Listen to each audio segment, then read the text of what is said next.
Shalom Haverim, Shalom Haverot, les invito, como en cada uno de nuestros encuentros, a elevar nuestras tfilot por los enfermos y sus familias, y para recordarnos la necesidad de cuidarnos al máximo. Hace unos instantes, antes de comenzar el shiur, escuchamos a uno de los Haverim que hablaba de los muchos COVID que se encuentra en el lugar de su residencia. Tratemos de hacer lo posible para que cada vez haya menos hasta que la pandemia nos abandone. Y ahora sí al shiur.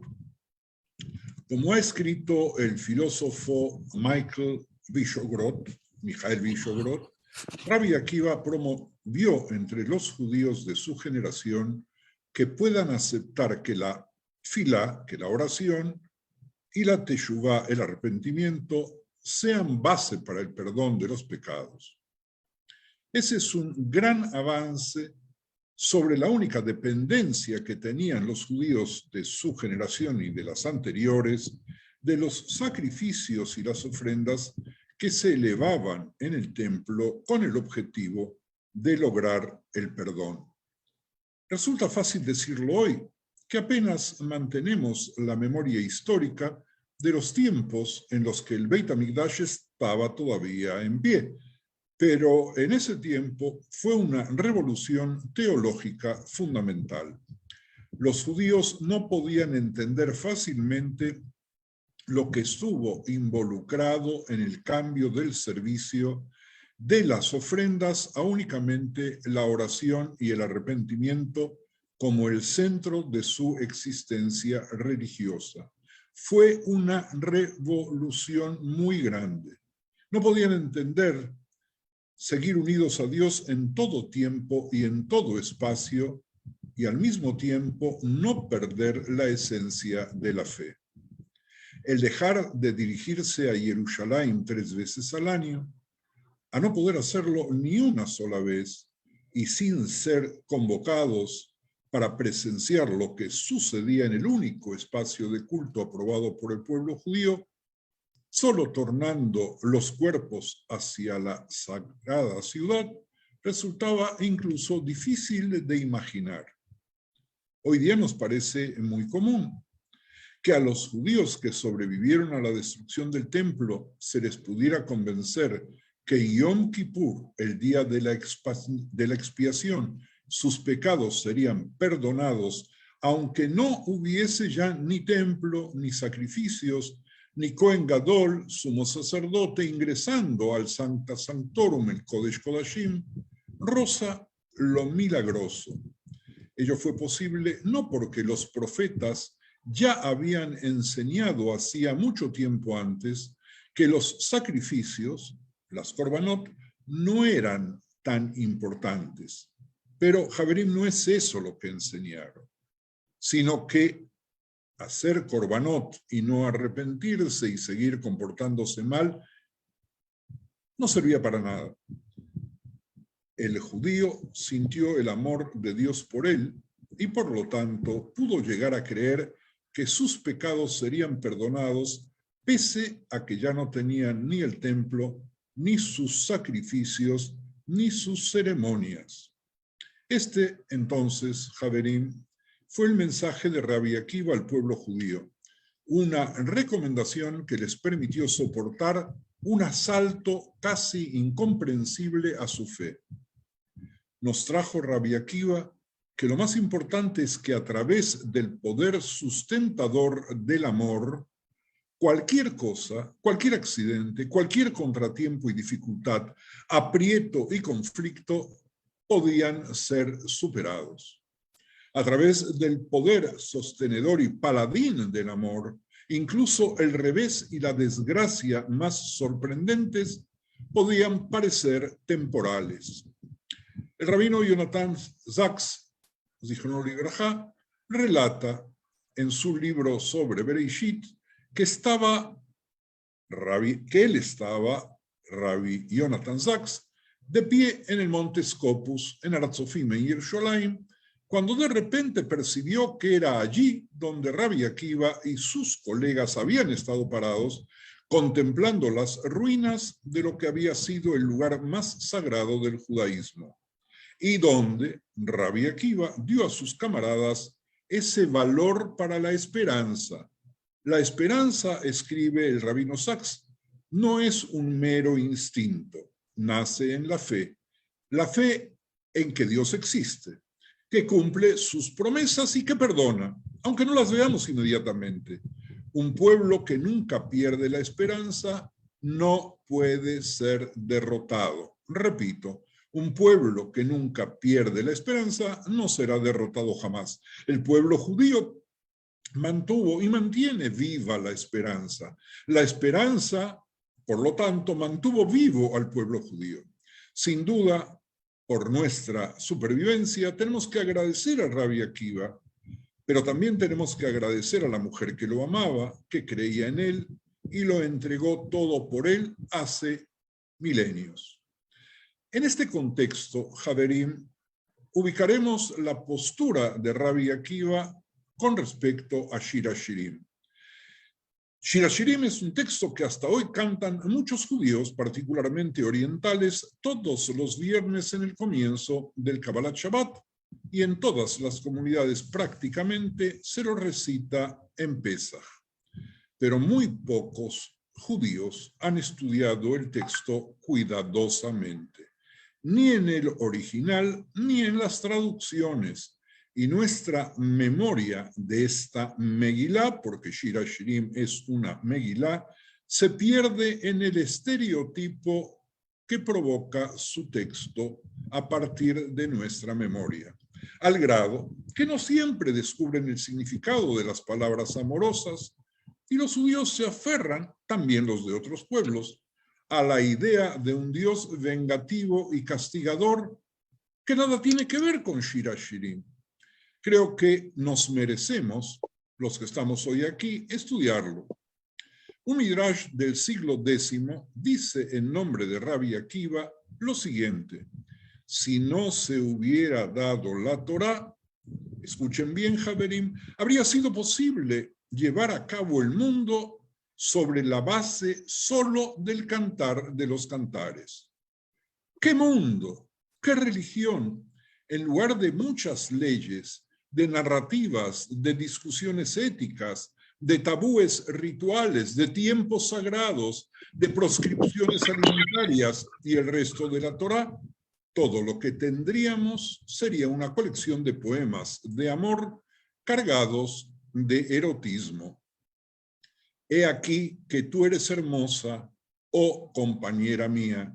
He aquí que eres hermosa, tus ojos de paloma, dice el capítulo 1, el versículo 15.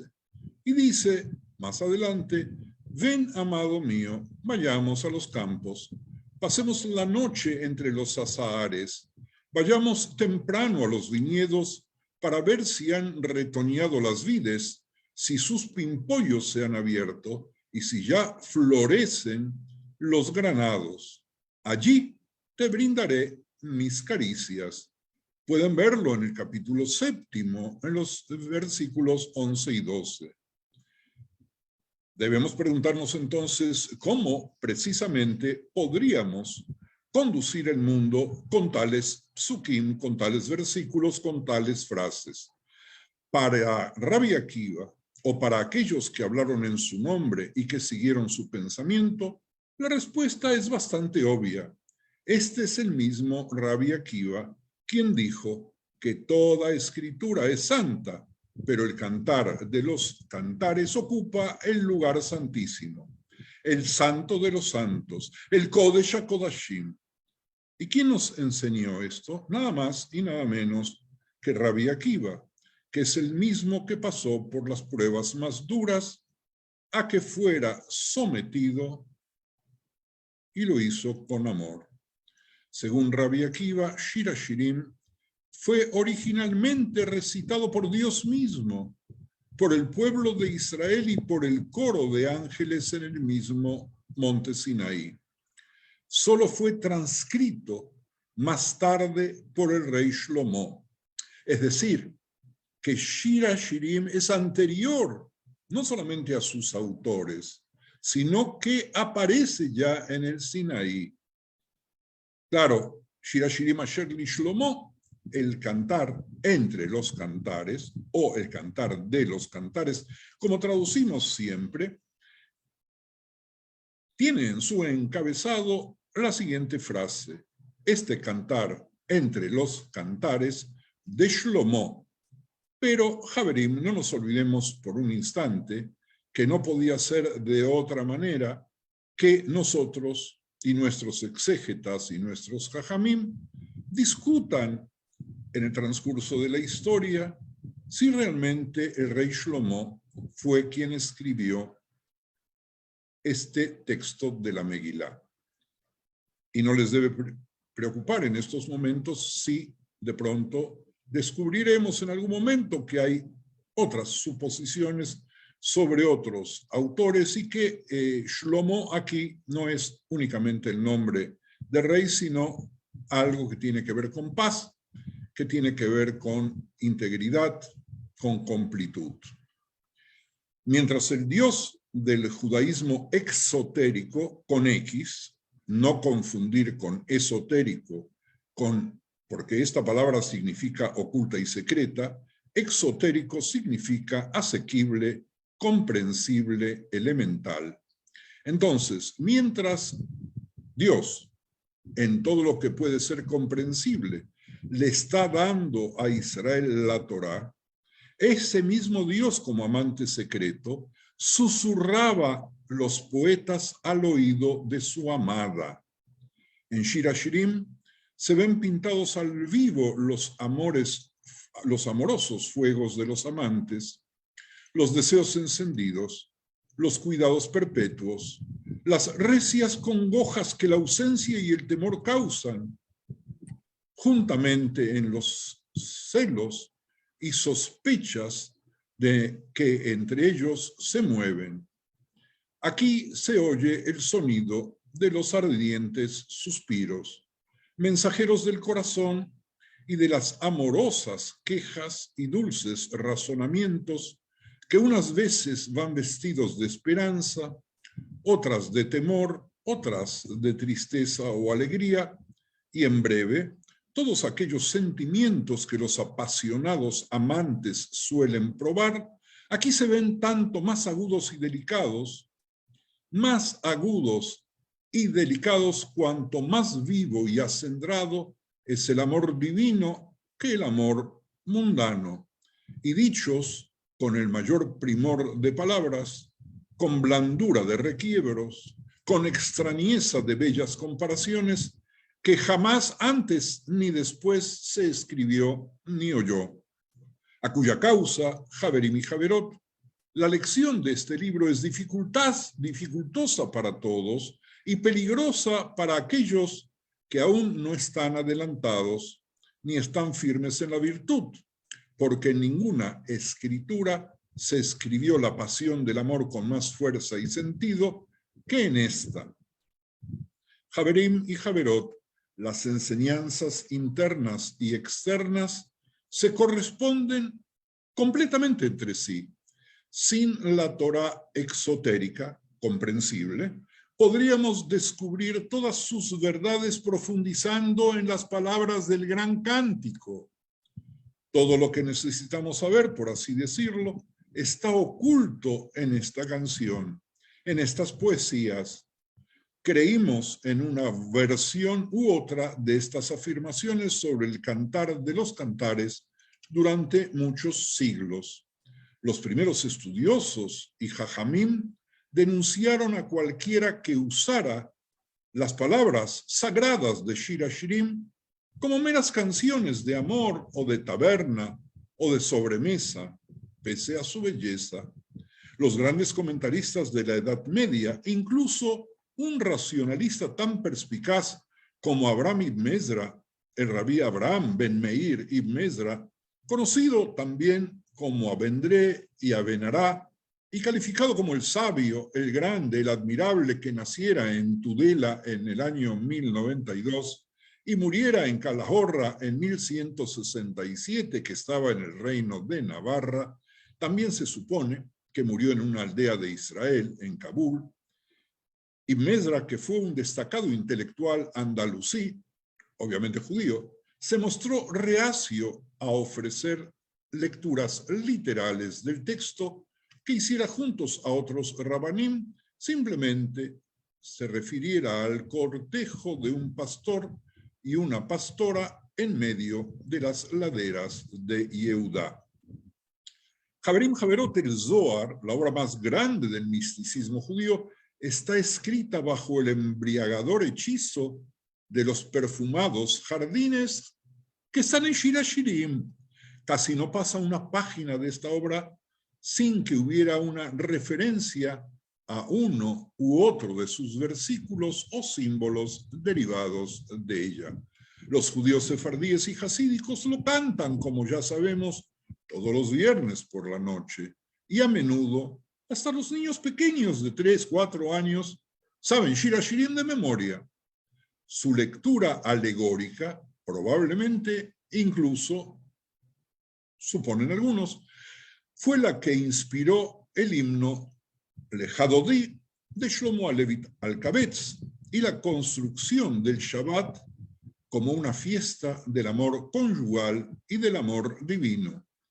Solo a mediados del siglo XIX, hace tan poco tiempo, bajo la influencia de las investigaciones modernas, se ha vuelto a legitimar el significado simple del texto, parte de un romanticismo que emerge de la tierra centrada en los ecos de Shir HaShirim. Haverim, si deseamos ingresar más aún al corazón de Rabbi Akiva, diremos que, leído sin saber nada de las alegorías y las explicaciones, Shir HaShirim es una colección de poemas de amor que a primera vista carecen por completo de contenido religioso. Shir HaShirim está totalmente ansioso por preocupaciones individuales de la naturaleza humana más íntima, declaraciones de amor entre dos jóvenes amantes, descripciones detalladas de sus relaciones y de sus cuerpos, descritos desnudos y representaciones de lugares donde los amantes se encuentran para unirse.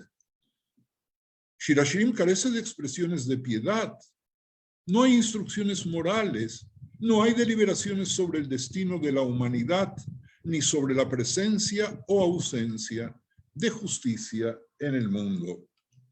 Shir HaShirim nunca menciona al pueblo judío, en aquella época a la nación israelita, ni a su historia, ni a su pacto con Dios. Más aún, Haverim, más aún, Haverot, el nombre de Dios ni siquiera se menciona una sola vez en el texto. Repito, el nombre de Dios no aparece en Shir HaShirim. La única excepción posible es el término Shalevetiyah, pero no aparece el tetragramaton, no aparecen los nombres que nosotros conocemos. Pero este hecho que tanto se comenta en el texto de Megilat Esther, donde no aparece el nombre de Dios, nos pasa desapercibido en Shir HaShirim. Casi nadie presta atención, quizás por la exactitud, lo excelso del tema, por la maravilla de las palabras y por su santidad, que Dios no aparece, quizás porque el lector común, nosotros lo vemos en cada versículo y en cada palabra, pero no está. Como dijimos antes, la atribución de su autoría al rey Shlomo, que es tan popular entre nosotros, pero que hoy no vamos a tratar, sin duda, contribuyó a su aceptación e incluso al canon, en el momento en el cual Rabbi Akiva y los otros Jajamim decidieron santificar el libro, aunque debe haber habido más de uno en esa época que expresara reservas al respecto. Muy temprano, ya lo analizamos eso en la clase que hablamos de canonización, ¿verdad? Muy temprano, probablemente en algún momento del período tardío del Segundo Templo, ya comenzó a adquirir Shir HaShirim un significado alegórico, ya que invitaba a la comparación con otros pasajes de los Nevi'im, de los profetas, que describían la relación entre Dios y el pueblo judío en términos de matrimonio e infidelidad. Yo les voy a traer algunos muy poquitos ejemplos para que ustedes vean el contraste en el lenguaje de los profetas, que cuando habla del pueblo judío y su relación con Dios, habla de una unión matrimonial casi indisoluble, aunque en el judaísmo las uniones son posibles de ser disueltas, y al mismo tiempo acusa de infidelidad. Para ver estos ejemplos, presten atención, porque son importantes. Debemos entender estos pasajes y, con vuestro permiso, voy a hacer mención de algunos psukim, pero no de todos. El primer pasuk al cual me quiero referir está en el libro de Oseas, ya en el capítulo 1, desde el pasuk 2 al 8, Osea 1, 2, 8. El principio de la palabra de Hashem por medio de Osea dijo Hashem a Osea: ve, tómate una mujer fornicaria e hijos de fornicación, porque la tierra fornica apartándose de Hashem. Voy a darles otra traducción, porque estos términos no son comunes a nuestro oído en ese nivel de español. Osea dice, Dios le dice, ve, tómate una mujer dada a la prostitución, una prostituta, e hijos de prostitución, porque la tierra se está prostituyendo enteramente.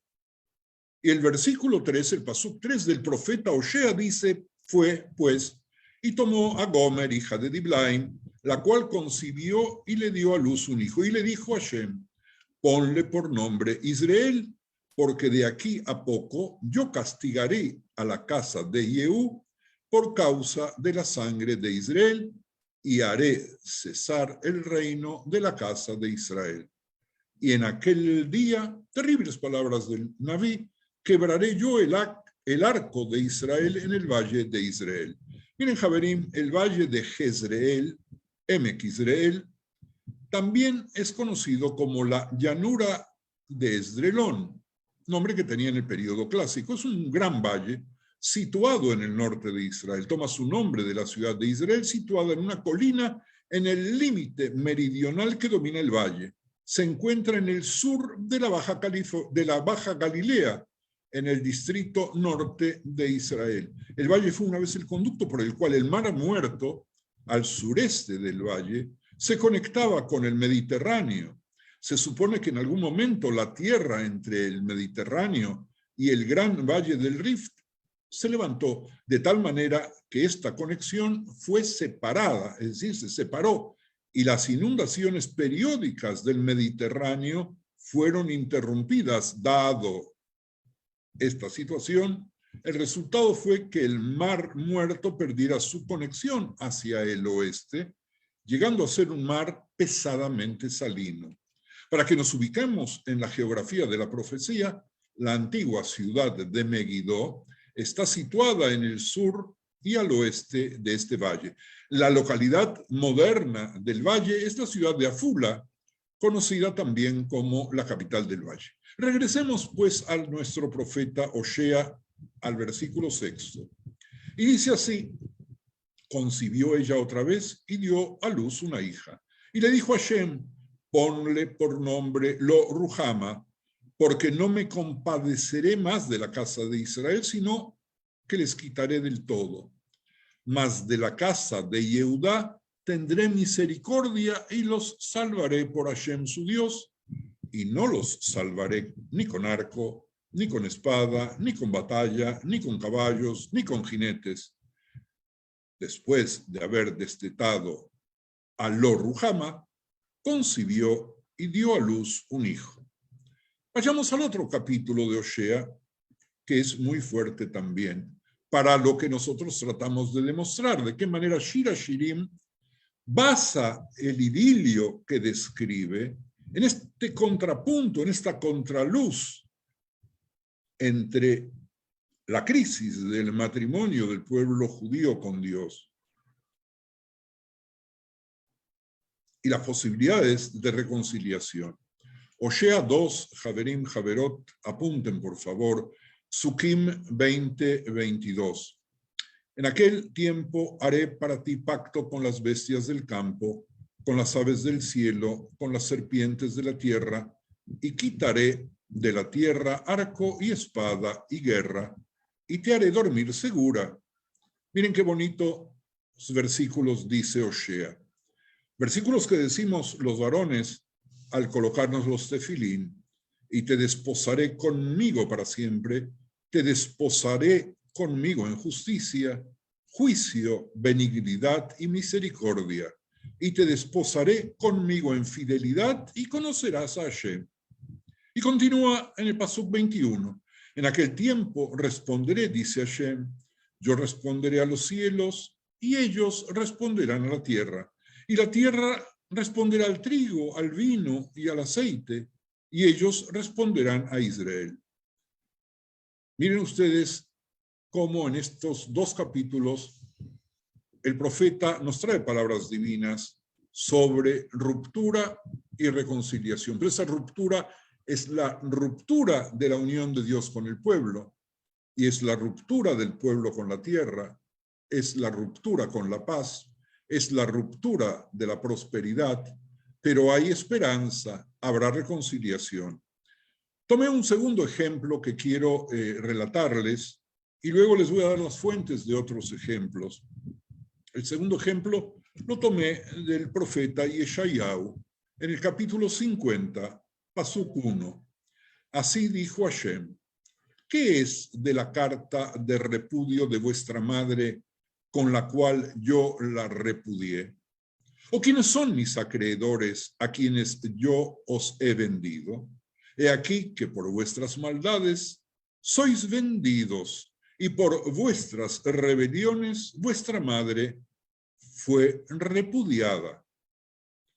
Avancemos 4 capítulos más en Yeshayahu y vayamos al 54 en el pasuk 4, del 4 al 11, al 8, 54, 4, 8.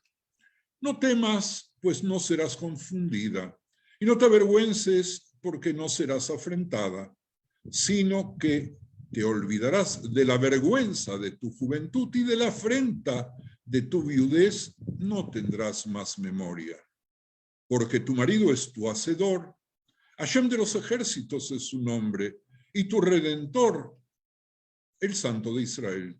Dios de toda la tierra será llamado, porque como a mujer abandonada y triste de espíritu, te llamó Hashem, y como la esposa de la juventud que es repudiada, dijo tu Dios, por un breve momento te abandoné, pero te recogeré con grandes misericordias.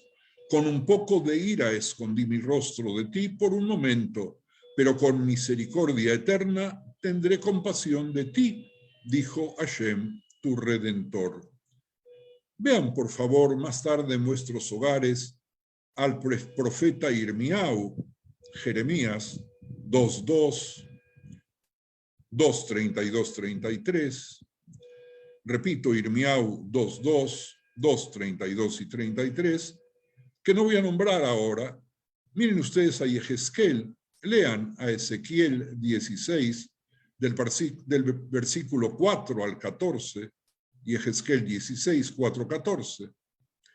Como dijimos más arriba, estos versículos probablemente tuvieron algún papel en la eventual aceptación del Cantar de los Cantares, no en su textualidad, sino como una alegoría profética sobre el destino del pueblo judío, de manera tal que, si nosotros quisiésemos, podríamos leer y tratar de interpretar Shir HaShirim como un anuncio profético de hoy día y de lo que puede sucedernos de hoy en más. Repito, Shir HaShirim, estamos con Rabbi Akiva, no nos olvidemos, puede deberse, gracias a las alegorías proféticas de Oshea, de Yeshayahu, de Yehezkel, como otra alegoría profética que se sintoniza en el mismo canal. Y eso pudo haber permitido a Rabbi Akiva con mayor facilidad enfrentarse a aquellos que no querían aceptar que Shir HaShirim es un libro sagrado. Tuvo que hacer su lucha. Miren, Javerim, uno sospecha que a principios del siglo II este punto de vista se había afianzado, como lo atestigua lo que vimos, la famosa declaración de Rabbi Akiva que aparece en la Gemara, en la Mishnah en realidad, Yadayim, capítulo 3, Mishnah 5. Ein kol haolam kulo kedai, kayom shenitan bo shir hashirim leIsrael, shekol ketuvim kodesh, shir hashirim kodesh kadashim. Toda la eternidad no vale tanto como el día en que se entregó el Cantar de los Cantares a Israel, porque todos los libros bíblicos son santos, pero el Cantar de los Cantares es el santo de los santos. Si no hubiera sido fácil, a Rabbi Akiva la canonización no hubiera tenido que fundamentarlo en este dicho recogido por Masejet Yadayim.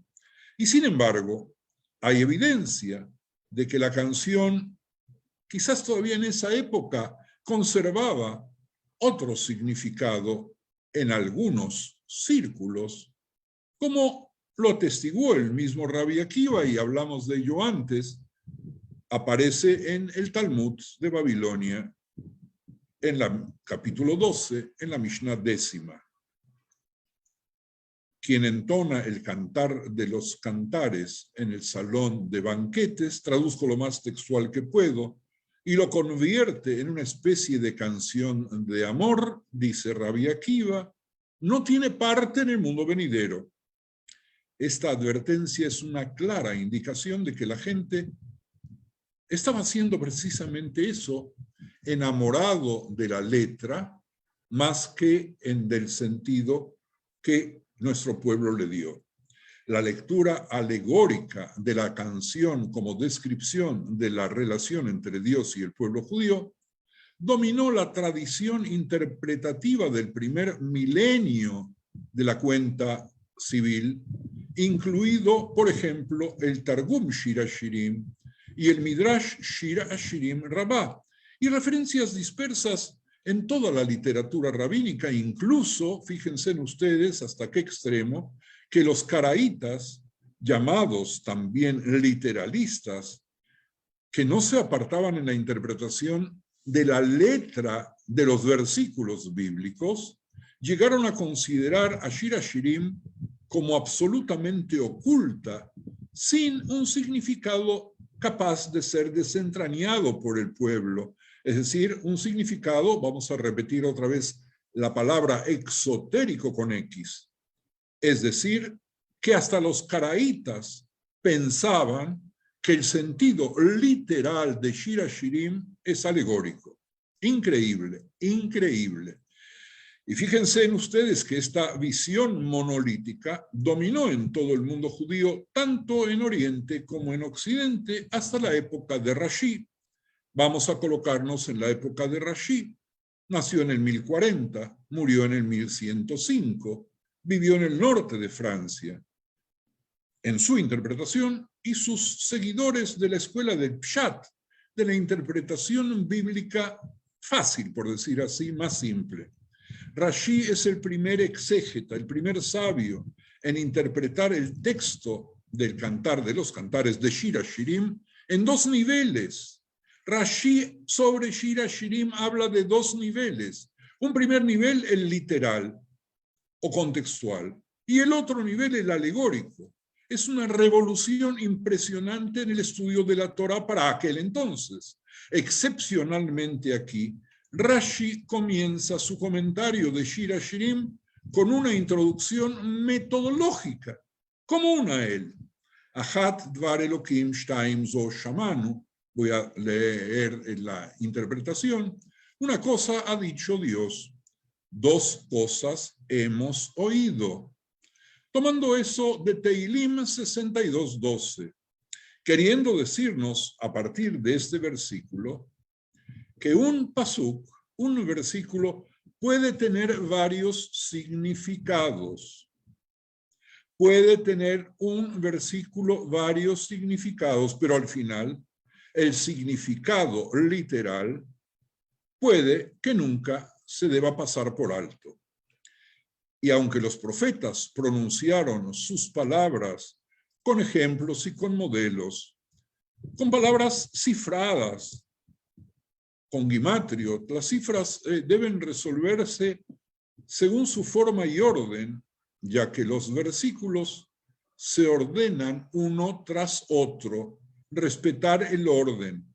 Miren, Javerín, podríamos seguir por mucho tiempo, pero prefiero invitarles y motivarles a estudiar Shir HaShirim para poder revelar que los significados ocultos del cantar entre los cantares o del cantar de los cantares fueron en parte olvidados, relegados únicamente a los ojos de los estudiosos, de los eruditos. Incluso en hebreo y arameo estaban sellados para la mayoría. A ver si en algún momento los podremos revelar. Pero Rabbi Akiva, Javerim y Javerot, conocía sus secretos. ¿De quién estamos hablando? Estamos hablando del mismo Rabbi Akiva que dijo que las bromas y la ligereza acostumbran a un hombre a la lascivia.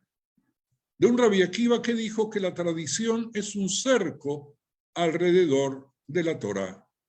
Que dijo que los diezmos son un cerco alrededor de las riquezas. Los diezmos en nuestro tiempo se dedican a la tzedakah y de alguna manera cercan las riquezas. Los votos son una valla alrededor de la abstinencia, el silencio una valla alrededor de la sabiduría para protegerla. Bueno, vamos a detenernos por un instante porque creo que hasta aquí hemos llegado a un parteaguas de lo que quisiéramos presentarles hoy. Así que si alguno de vosotros quiere, Javerim, hacer un comentario. Buenas tardes. Rav, yo entré 2 minutos después de que usted empezara exactamente y le felicito por su puntualidad. Entonces, no sé si me perdí la respuesta que estoy buscando, que es sobre si se considera que Shlomo escribió Shir HaShirim, o quien lo haya escrito, ¿en qué fecha se escribió? Y me refiero a Shlomo por la referencia o la reflexión que hace Rabbi Yosef Soloveitchik, Zichrono Libraja, en su ensayo Kol Dodi Dofek, donde establece una especie de moral, o mejor dicho, una especie de reprimenda sobre nuestra capacidad a reaccionar siempre de manera tardía a la llamada del cielo.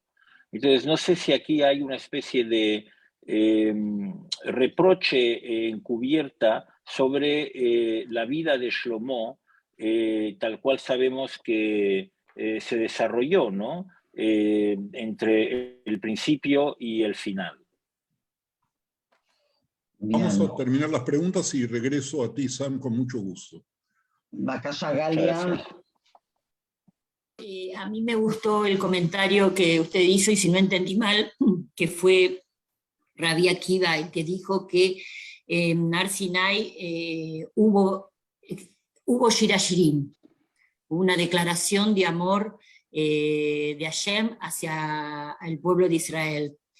Y entonces me llevó a pensar un poco, si no me equivoco, que los Aseret HaDibrot serían como una especie de contrato, como un contrato matrimonial, ¿no? Donde ahí ponen por escrito el pacto, ¿no? Nase Benishma por parte del pueblo y esta declaración de amor de parte de Hashem hacia nosotros. Bueno, una reflexión nada más.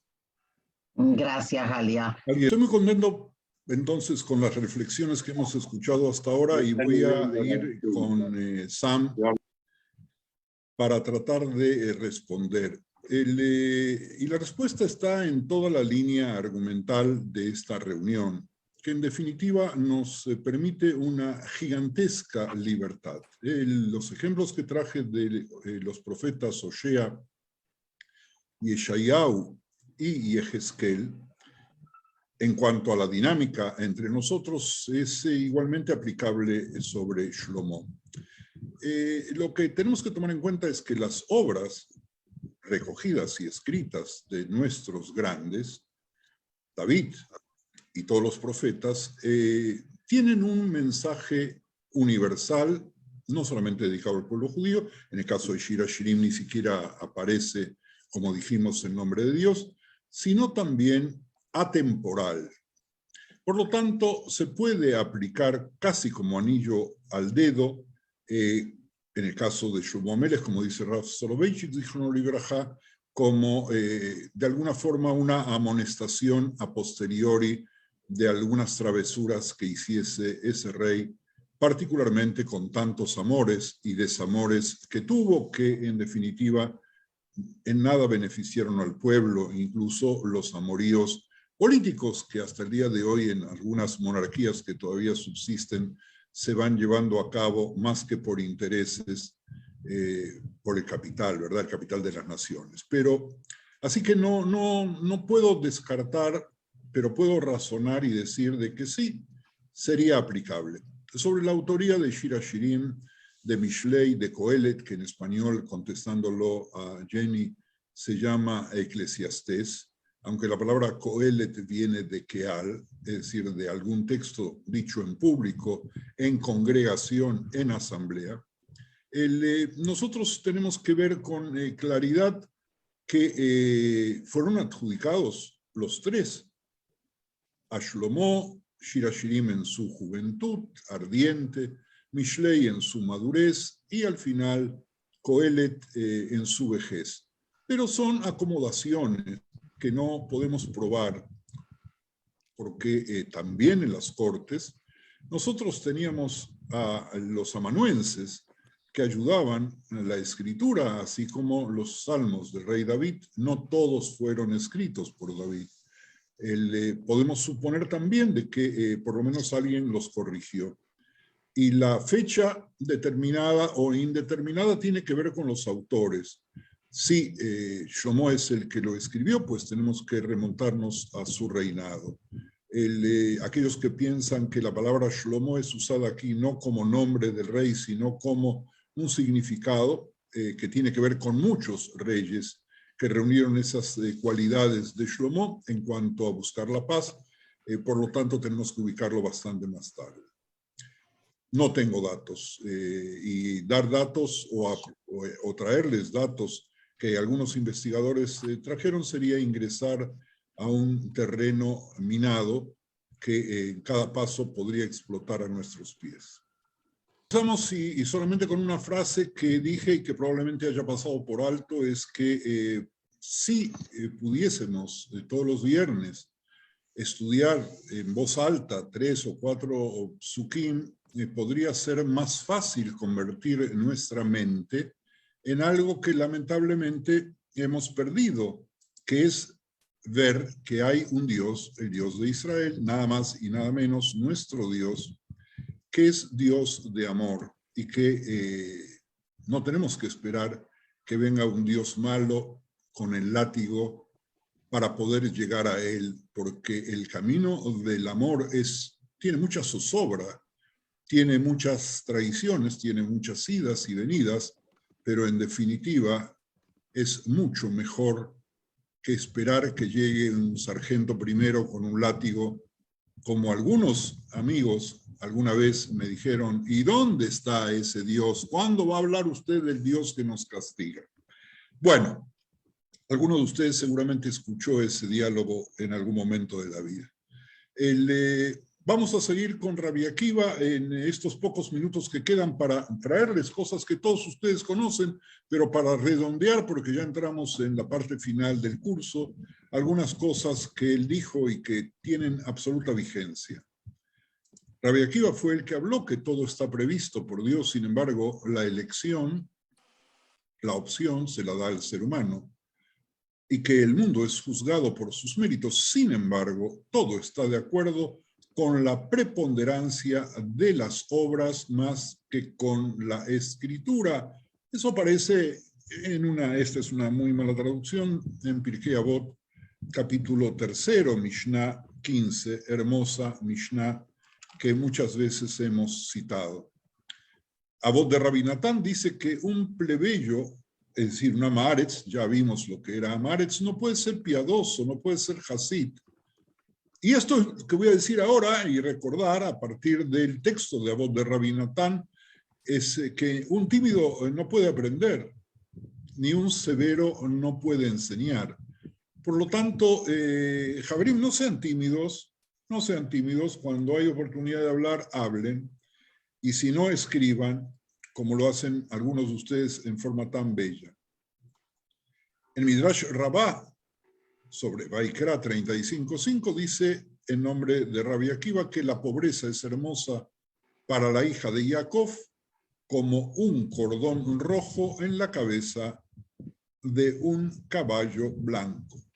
El tema de la riqueza y de la pobreza, que lo podemos tratar de mil maneras, aquí aparece tratado nada más y nada menos que por Rabbi Akiva, que fue muy pero muy pobre, fue muy pero muy necesitado y llegó a ser muy pero muy rico y también muy pero muy pobre. Por lo tanto, solo quien pasa por estas experiencias puede entender el valor de la riqueza y de la pobreza. El Sifrá de Vaikra 19:18 dice: amarás a tu prójimo como a ti mismo, de Vaikra 19:18, dice: este es el principio omnipresente de la ley divina, tomándolo de la Gemara cuando se pregunta cuál es el principio omnipresente más importante de la Torá, que es una discusión, en definitiva, con palabras más fáciles, sobre el principio más valioso que la Torá nos da. Avot de Rabbi Natán 26:1 dice que el buen humor es una salvaguarda para el honor de uno. Más que lo que un discípulo desea aprender, pero en el lenguaje bíblico no dice así, más que un becerro desea mamar, su mentor, la madre, desea enseñar, amamantarle. Está en Psahim 112a. Voy a repetirlo. ¿Quién quiere estar estudiando? ¿Lo prefiere más el alumno o el maestro prefiere? Y entonces le adjudican a Rabbi Akiva decir de que el becerro quiere mamar, pero mucho menos de lo que la madre desea alimentarlo, amamantarle.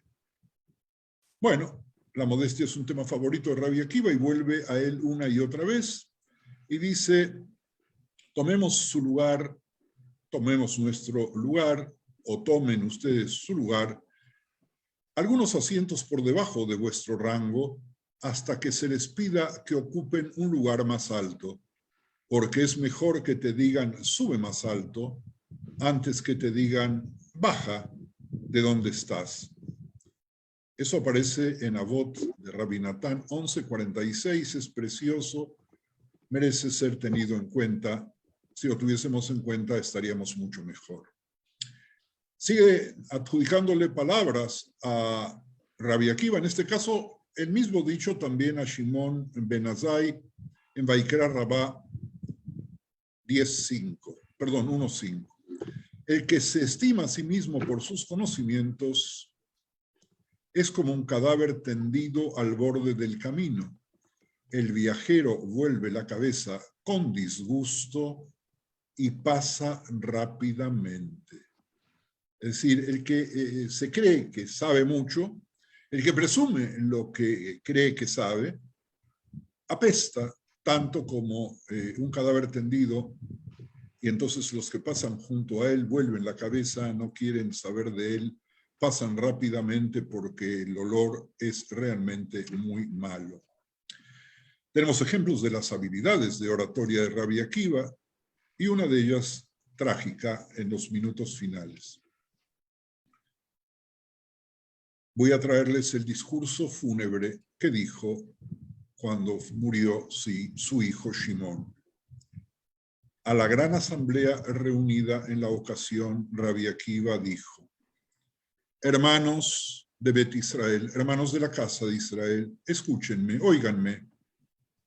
No porque yo sea un erudito habéis aparecido aquí tantas veces, porque hay aquí quienes son más sabios que yo. Tampoco porque sea un hombre rico, porque hay hombres mucho más ricos que yo. La gente del sur conoce a Akiva, Pero ¿de dónde lo conocería la gente del norte de la Galilea? Los hombres lo conocen, pero ¿cómo se dirá que las mujeres y los niños que veo aquí lo conocen? Sin embargo, sé que su recompensa será grande, porque se han tomado la molestia de venir simplemente para honrar la Torá de Shimón y cumplir con un deber religioso, el deber religioso de acompañar a la sepultura a los seres humanos. Eso aparece en Evel Rabatí 8 y en Moed Katan 21b. Una cita más o dos. Amado es el hombre porque fue creado a imagen de Dios, dice Pirkei Avot 3:18. Amado es Israel porque fueron el pueblo de Israel llamado hijos del Omnipresente. En la misma Mishnah. ¿Quién es rico? Rabbi Akiva dice cualquiera que tenga una esposa cuyas acciones sean agradables. Aparece en el Talmud de Shabbat. Sobre el mismo tema, a sus 24.000 pares de estudiantes, mi conocimiento de la Torá y el vuestro son de ella, son de su esposa. Habíamos leído ya en algún momento en Talmud de Babilonia en Masejet Nedarim. Todos mis días me ha preocupado el versículo con toda tu alma. ¿Qué significa? Incluso si Dios toma tu alma. Me dije a mí mismo, ¿cuándo se me dará la oportunidad de cumplir este versículo? Nos dice la Gemara en Berajot. Con respecto a la intención de uno durante la oración, se enseñó en una veraita que Rabbi Yehudá dijo, esta era la costumbre de Rabbi Akiva. Genial, maravilloso. Cuando oraba con la congregación, si era Hazán, acortaba su oración y subía al rezo debido a su deseo de evitar ser un estorbo para la congregación, evitando obligarles a esperar a que termine su plegaria. Hemos visto más de una vez algunos personajes que tardan y tardan y tardan y hacen tardar a toda la comunidad para que les rinda pleitesía. Pero cuando Rabbi Akiva, es decir, cuando él estaba en público para que nadie lo espere, decía la tefilá muy rápido y terminaba antes incluso que la mayoría. Pero cuando oraba solo, extendía sus oraciones hasta el punto de que una persona dejaba a Rabbi Akiva solo en un rincón del Beit HaMidrash y luego lo encontraba rezando en otro rincón. Y se preguntaban, ¿y por qué Rabbi Akiva se movería tanto? Por sus reverencias y postraciones. El entusiasmo de Rabbi Akiva en la oración era tan grande que, como resultado de sus reverencias y postraciones, sin sentirlo, sin saberlo, se movía de una esquina a la otra. Aparece en Berajot 31. Podríamos seguir, pero nuestro tiempo, que es un tirano, nos indica que llegamos a la hora. Así que vamos a daros unos instantes. Si es que desean hacer algún último comentario, pues con mucho gusto.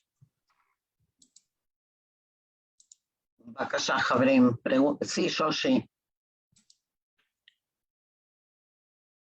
Ábrete el micrófono. Muy impresionada por haberme enterado de que la tefilá y la teshuvá fue fomentada por Rabbi Akiva. Realmente no lo sabía.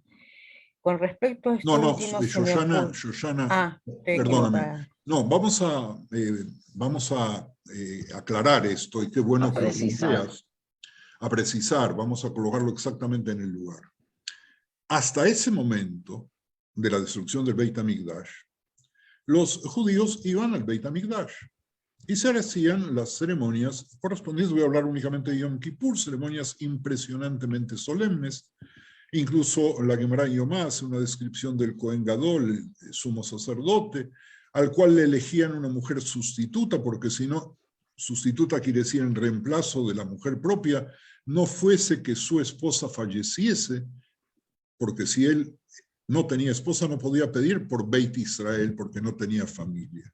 Y se hacían sacrificios y se hacían ceremonias y el gran Cohen ingresaba incluso atado por algún tipo de cadenas, porque si se moría en el Sancta Sanctorum nadie podría entrar a retirar el cadáver y lo sacaban.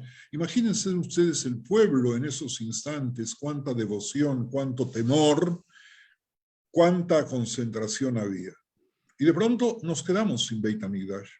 Ya el proceso de pérdida de Beit HaMikdash lo habíamos sufrido con el primero, luego lo sufrimos con el segundo, y no fue de una sola vez. Rabbi Akiva nació antes de la destrucción y se crió inmediatamente después. Y la gente no sabía lo que hacer, no sabía cómo arrepentirse, y si había manera de arrepentirse y llegar a Dios para que los perdone Yom Kippur. Porque todo el ceremonial había desaparecido, todo lo que sabían que tenían que hacer ya no estaba más. Y había que reemplazarlo. Eso fue la obra de Rabbi Akiva. No que Rabbi Akiva encontró o descubrió o nos aportó la posibilidad de arrepentirnos, sino de otra cosa. Gracias a Rabbi Akiva, el pueblo se fue convenciendo que podríamos llegar a Dios sin sacrificios, sin ofrendas, sin sangre, sin Cohen Gadol, al hecho que hasta el día de hoy seguimos en los templos, en las sinagogas, y más aún en cualquier lugar, sabiendo y sintiendo la presencia de Dios, pese a que no tenemos el Beit HaMikdash, que seguimos añorando, pero no lo tenemos. Hasta ahí, Shoshana, perdón la interrupción. Pero la tefilá fue implementada por él o por... ¿cómo comenzó a hacerse tefilá en vez de los sacrificios al no tener Beit HaMikdash? ¿Él fue un hacedor de eso? ¿Venía de antes? ¿Cómo fue el proceso? En dos palabras, porque esto amerita también no una clase, sino todo un curso. El ser humano, desde que nace, pide. Yo alguna vez escribí que el llanto del bebé, que si no llora por sus propios medios, hay que pegarle para que llore, hay que pegarle, es un eufemismo, ¿verdad? Es la primer tefilá, quizás de queja porque lo sacaron del paraíso, donde no tenía que trabajar, no tenía frío ni calor y se alimentaba rápidamente y no tenía ningún problema para hacer sus necesidades. Y cuando nosotros en español decimos ojalá, en definitiva estamos diciendo quiera Dios, y cualquier persona que crea o no crea en Dios le pide, cualquier niño, que ojalá el examen se postergue, ojalá y no haya clase, ojalá que llueva y me resfríe, etc. Es decir, desde el principio de la Torah encontramos plegarias, algunas adjudicadas a Abraham, Isaac y Jacob. A Moshe había plegarias, pero esas plegarias no tenían un marco de plegaria. Cada uno decía lo que quería.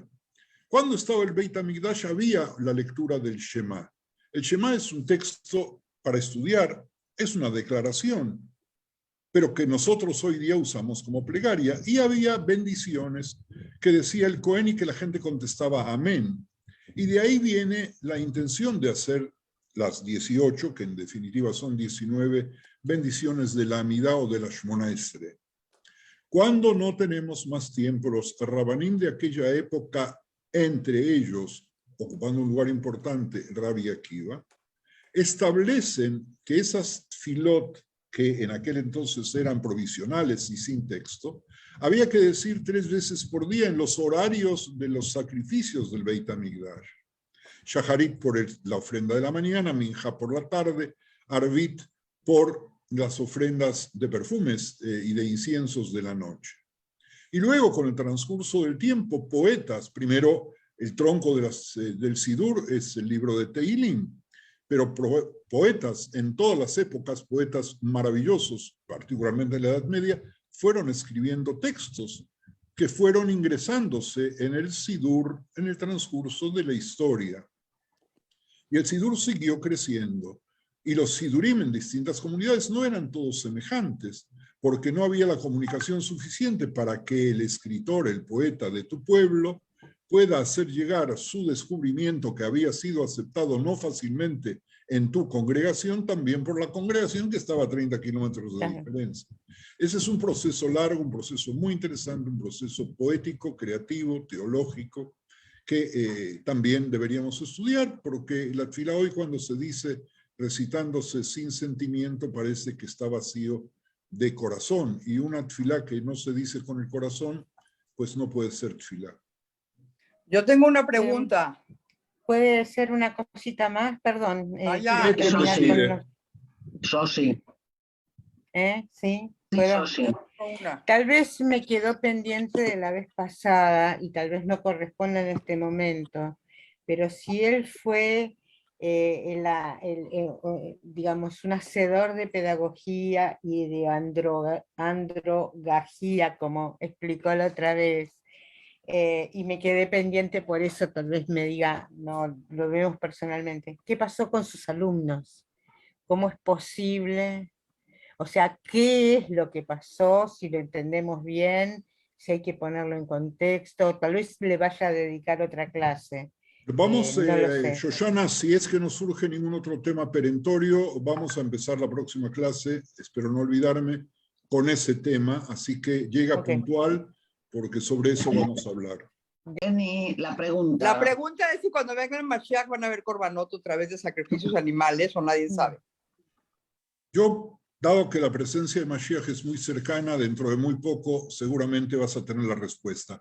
Javerín, Javerot, a todos, muchísimas gracias. Nos vemos.